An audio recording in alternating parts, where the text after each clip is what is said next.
Welcome to another edition of Journey of Hope.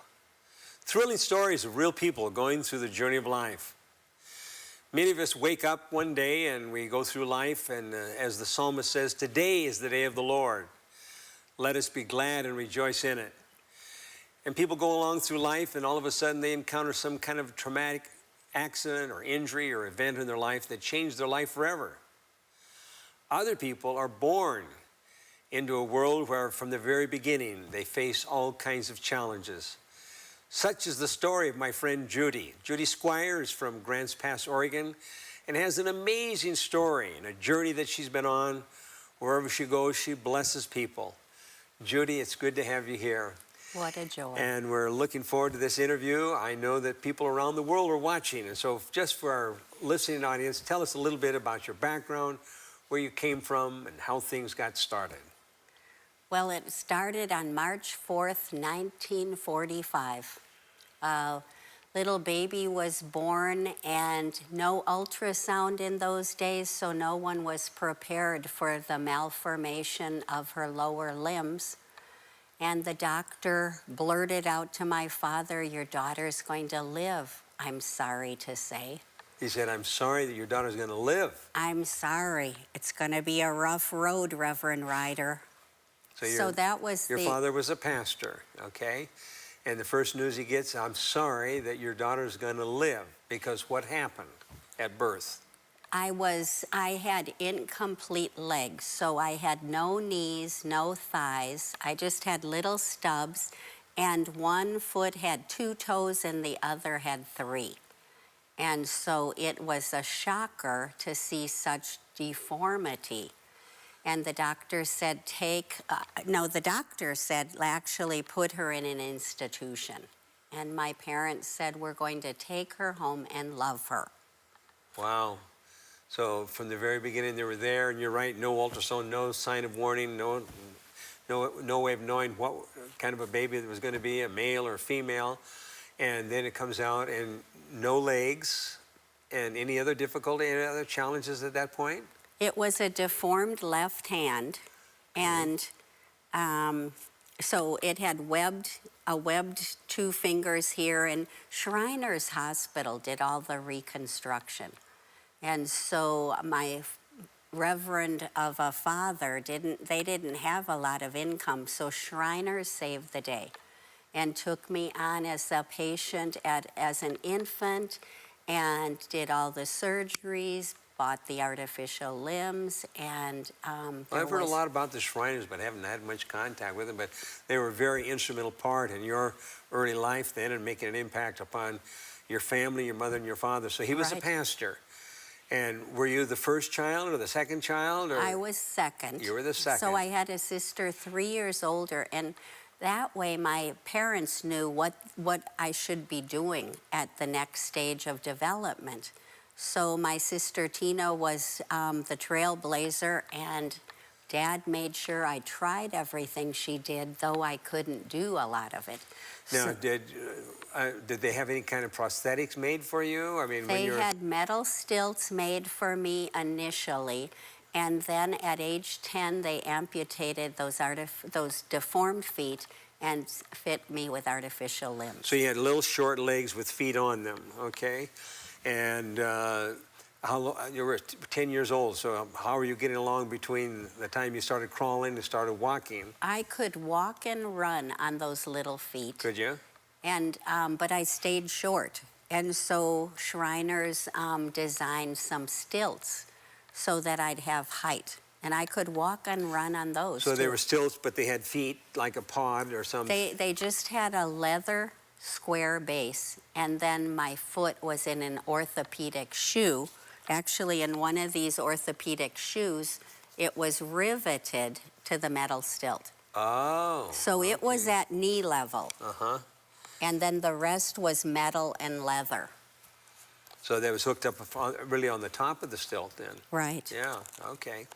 So this was at the age of 10, they finally decided to go ahead, and were you a part of that decision then?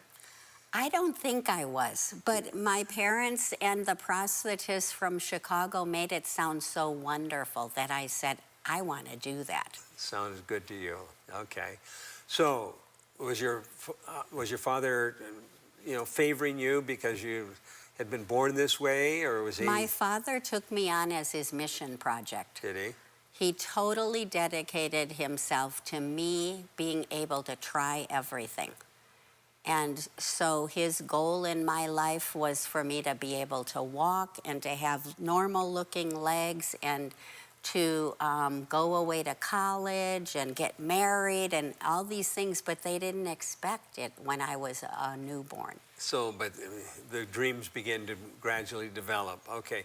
So now, what time did you start school? Did you start school at a regular time, or were you held back? I went to a special school at age 5, and then we moved, and I was in a experimental classroom. And the teacher later said it was a failure as an experiment. We had one teacher and disabled children who were 3rd, 4th, 5th, 6th, 7th, and 8th graders. All in one class. All in one class, no aides. So I came out not very smart from that setting. And how long were you in there? That was through 8th grade. Through the 8th, Then through the 8th grade, okay. Through the 8th grade. Then I went into the regular high school. And then I went to the University of Illinois for 6 years and got my master's in speech But now, wait a minute. You're getting all the way to college. So I'm trying to figure out, you got your legs at age 10. Now, did they develop did they get longer and as you grew up? I didn't get taller, but I, at age 13, got a second set because my body had changed. At 18, another set. So up until age 60, I had 7 sets, and then I retired them and am a full-time wheelchair user for the past 10 years. Well, I know the first time I saw you come in with a wheelchair over there at the hospital, and you were there for a different reason because of your husband, I had no idea. I thought you'd just had some kind of accident. In fact, as you came in, I didn't realize that you were without legs. So you finished high school. Now, where'd you go to high school? In Berwyn, Illinois. Okay, and then when you graduated, you were planning on going on to college. And what did you want to do? I didn't know. So I wheeled the halls of the dorm and asked people what they were majoring in and if they liked it. So that's how I ended up in speech pathology. And you graduated, got a degree in speech pathology. Okay. Then after graduation, what are you going to do? What were your plans? The month I graduated was the month David Squire married me. And graduated and got married at the same time. So an MS degree and an MRS degree. And the same weekend. Well, almost. Almost. And then on our wedding night, I flew out to California and lived there for almost 40 years. So was he from California, or he had a job in California? We were both from Illinois. You were both from Illinois. But he had a job and I had a job. He was working in the space industry then. Right. So, and you had a job doing what?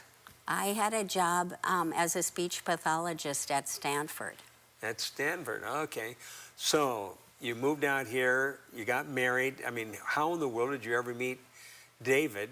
And he was a gift from God. Our parents knew each other before we were born. Oh, really? And so they stayed in touch. And so as our paths crossed again in college, we started dating. Now, were you in college at the same place? Mm-hmm. The same place. So David knew exactly everything that he was getting, the whole package. Oh, right, yeah. The whole package. So you got married, and then shortly after you married, you moved out to California, to Stanford. Okay, and he was working in the space industry. At Lockheed Martin. At Lockheed Martin. Okay, so tell us a little bit what you've been doing now, because you've developed a whole ministry. Tell us about Judy and Joni. Johnny and Judy. Yeah. And Jesus, because can't do life without Jesus. Well, after 10 years as a speech pathologist, we started a family. So you decided to have a family, okay? We had 3 daughters. They all had long, strong legs. These were your own children now, not adopted. Right. And so that took a lot of years. Well, I can imagine you had 3 daughters. You were married for 10 years, and then you decided to go ahead and have some children. So every couple of years were you having children? We had 3 daughters in 5 years. Didn't want to waste too much time then, did you? No. Well, I started late. Right, so you got to try to get caught up. So how in the world did you raise 3 daughters with some of the unique challenges that you have? I say the angels collapsed in bed at night because it was a team approach. And as soon as a little child starts walking, they can become a servant. Oh, I and see. so run and help the other child, or carry in groceries, or pick mom up off the floor. So I had one on each arm and one pushing from in back. And we had a song I'd sing. May I borrow your legs? I have need of them. Mine don't work so well. So motherhood was definitely a team approach. My, so you've been married 10 years, and in the next 5 years, you had 3 new babies born in the So family. they're all grown up, and now we have 5 grandchildren. And are they scattered around? There, 2 will be in Oregon with us, and the other's still in the Bay Area. Okay. So now, how did you get involved in a ministry? Well, I was born into the disability ministry, but Well, not everybody that's born with disability becomes a ministry. yeah, I did try to run from it. I did not want to be associated with broken people until Johnny Erickson Tata changed my viewpoint. She wrote something that said people with disabilities are God's best visual aids to demonstrate who he really is. Now, not everybody knows who Johnny is, so tell us who she is. Johnny is an icon in the world. She represents disabled people with a purpose and disabled, broken people set free. And she dove into Chesapeake Bay at age 17 and came out of that water with quadriplegia. So Billy Graham was one of her supporters, and she became known through his ministry, and then she started her own, Johnny and Friends. Now, she's had some books and some artwork. 45. 45 She's written 45 books. And how does she write? I mean, she's a quad, so how does she do that? She has helpers. She has assistants. Okay. And she also can use a computer. I don't know if it's with a joystick on her forehead or what, but that girl is prolific. And she's done some painting? Painting with a brush in her mouth. Wow. So she has changed people's perspective about brokenness. So you got acquainted with her. Now, are you working with her and for her? In fact, you're down here in Southern California now in a program down in the San Diego area. At a family retreat at Murrieta Hot Springs. And who's coming together there? It is 49 families touched by disability will arrive today, and there are about 75 teenagers primarily who are called short-term missionaries. And they will be supporting the family this week. And there will be Bible study, there will be square dance, there will be talent shows with children who've never been on stage. Oh, this must be quite an event. It's life-changing. I imagine it is. And those teenagers that are being involved, it's got to change them forever. It will. Yeah, it really does. Now, you were honored here a few years ago, back in the Washington, D.C. area. What happened? And what was that all about? It was when I was a full-time mom, feeling like, who am I kidding? How can I, without legs, do this legs job called motherhood? So I was feeling this tall, and God sees us and knows where we are emotionally. And so I say, El Elyon, the Most High God said, hop on my shoulders. I'm going to show you your significance. So I got a phone call from Washington, D.C., from Family Research Council. And they said, Judy, we're having our annual banquet this year, and we will be honoring 3 disabled Americans, and you are one of them. Really? So they said, we're flying your family to Washington, D.C., and they gave me a 15-pound bronze statue about strengthening the American family. Wow. And I felt like I was a weakling in the American family, but God gave me the honor of being publicly declared a This was a strengthener. national event, wasn't it? Yeah, and I saw one of the videos that was produced from that. So now, what are you doing now? I mean, David is retired, David's retired, and so he's able to go with you now. and we travel. And when we moved to Oregon, I became a recluse and wrote books. You did, and I see we got a couple of them here.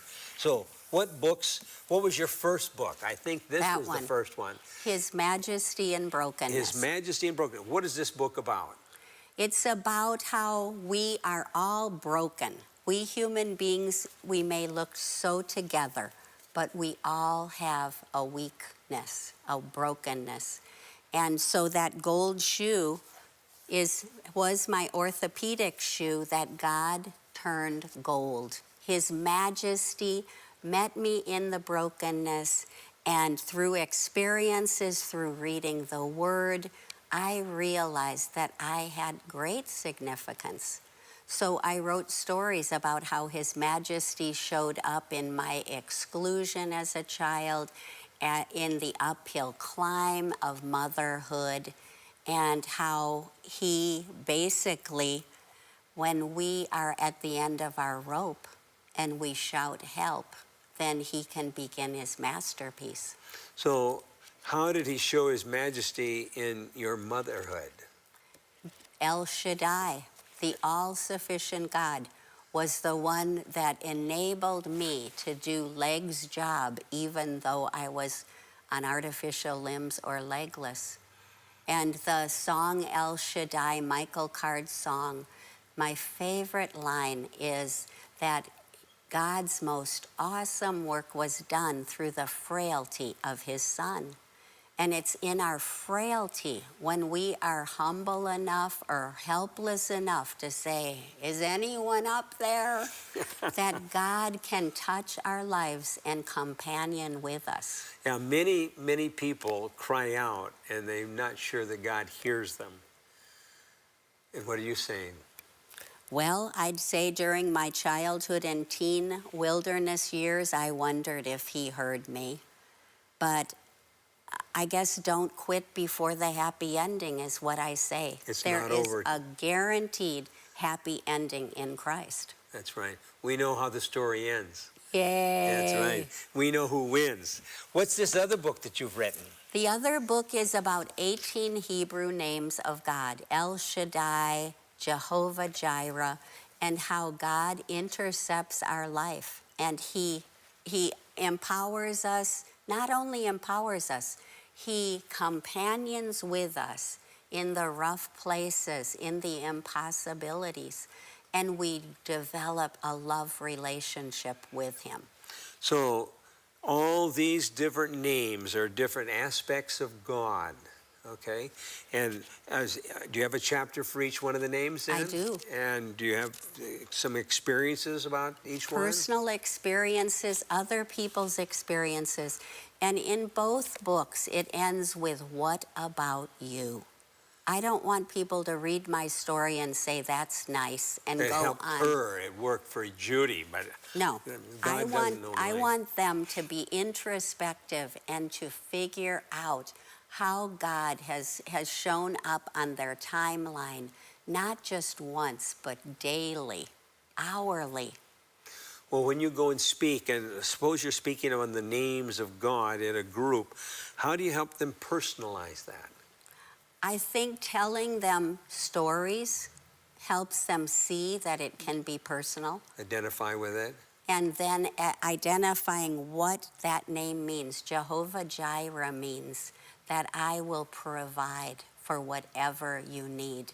And so you explain who He is and what it's all about, and that He personally wants to be part of your life, to empower, enable, to equip you by His resurrection power. Well, when you came down here to Loma Linda a few years ago with David, because he was being treated for a cancer that he had, which name were you calling out to then? Jehovah Rapha is God the healer. And we were entrusting David's treatments to Jehovah Rapha, the great physician. But he surprised me because when I arrived in the Loma Linda lobby, there were pictures of Jesus on duty in surgery, in the examining room, and I don't know if people can see this picture, but there is a little child hospitalized. The mother or a doctor is sitting on the bed, and Jesus is standing beside the bed. So when Lynn Martell led his group meeting that day, and we all went around and we told who we are, I couldn't wait to tell him that coming to Loma Linda, I saw for the first time a tangible Jesus Christ on duty, even way back in Shriners, when it looked so hopeless. And God, I don't think you're hearing me, but he was there all along, Jehovah Shammah. So some of those pictures by Nathan Green. Oh, I love them. I just went. What did it do for you? It just was, faith is, it's a hope that God is there. This was the proof that God was there. And I just went right into those pictures as a little girl, as the one on the operating table, and to see. You saw yourself, the whole story coming through, and it was revealed to you. Well, I know how excited you were when you saw those pictures, because you know when you see something that's so exciting, you can't keep it yourself, and you were sharing. Yeah. So when you go around and you have your workshops, and I know you've been traveling around and you're talking, sharing your books, and are you working on another book? I would like to write something for children, but I also would like to help people figure out where God shows up in their life story and how he shows up in his different names. And I, the lady without legs, want to teach people how to write their legacy. Their legacy. Their legacy. Right. And I even want to help them write their memorial services, because our last words are lasting words. And that's my last chance to declare, can't do life without God. Life is difficult. Jesus shows up. Okay, look into the camera. There's your camera there. How he shows us his wonderful cross in our brokenness. This is my broken hand. And one day I was in Romania teaching moms with disabled children to hope in Christ. And my hand popped off my lap. 3-point sermon, it said, here it comes. Can't do life without God. Life is difficult. Jesus shows up. And when I got home, I looked at that hand and I thought, it's the 3-pronged cross of Jesus Christ that will always show up in our brokenness. Always, that's right. So you got a continual symbol that you're carrying around with you. And you're able to turn that into a blessing by sharing it with others. And it's dangerous. It is dangerous. People don't know what to hide from when it pops up. Well, what are your plans for the future? The plans for the future would be more grandchildren, learning to be a loving, supportive wife to my husband, who's been loving and supportive to me for 47 years. David is an amazing individual. I know. When did he retire? How many years ago? He retired about 10 years ago. So, but he's been able to travel with you, and he's very special. I mean, to think that he chose you and then had a family, and I can only begin to imagine what kind of a special person he is, and the blessing that he was to you and to the girls. And now you have how many grandkids? 5. 5. And you say one of your goals is to have more. I hope they're included in that. Yes, and just to be available to those grandkids. And I went to one of their kindergarten classes and was a rock star. Yeah, I You was a were. rock star. Oh, I'm sure I you mean, were. I went in fear and trembling, thinking one of them's going to say, "What happened to you?" They just said, "Oh, can we push you in your wheelchair? Can we name your wheelchair? Will you come back?"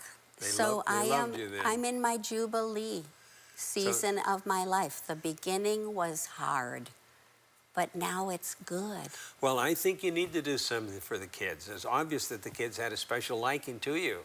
And to come up with some kind of a book where you could talk about some of these names and bring it down and onto their level. Right. Now, we have people all around the world that are listening to this, and some have just been confronted with some sobering news. What would you tell them? Look into the camera. What would you tell them?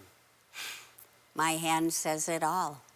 Whatever your sobering news, you can't face it without God. Can't do life without God.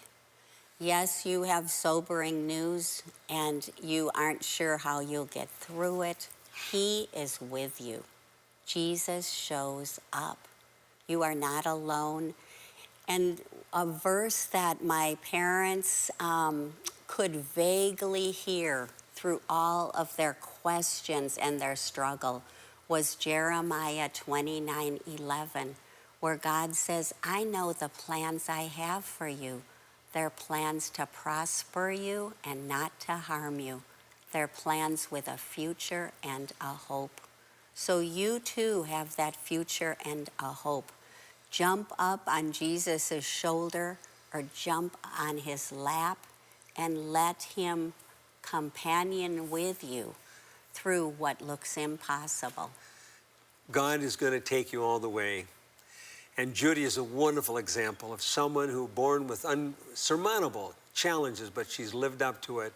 And she's trusted in God. And you too, if you'll look to him, he'll open and close doors that his will reveal to you. God bless you. Look to him just now.